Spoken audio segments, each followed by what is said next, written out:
Shopping centre એટલે લોકોના હિતનું કામ છે? શોપિંગ સેન્ટર એટલે લોકોના હિતનું કામ છે?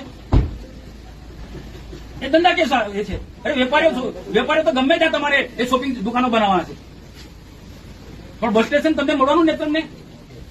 જો ભાઈ મને તો કોઈ નુકસાન નથી, આવો બાપુ એટલું સમજી લે તો મને કોઈ નુકસાન નથી. આ વિષય શું છે, કોઈ વખત જાહેર સભામાં કહી લોકો એમના પર થૂકશે.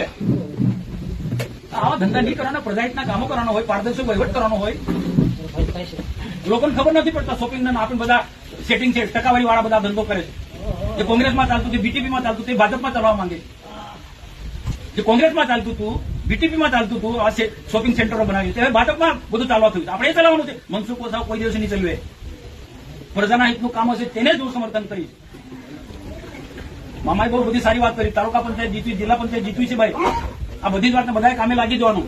નાના મોટા પ્રશ્નો સોલ્વ કરીશું. વિકાસના બધા કામો ખેડૂતોથી માંડીને બધી નેત્રંગ તાલુકા આપ્યો છે, કેટલો ઝડપથી વિકાસ થયો છે, થઈ રહ્યો છે.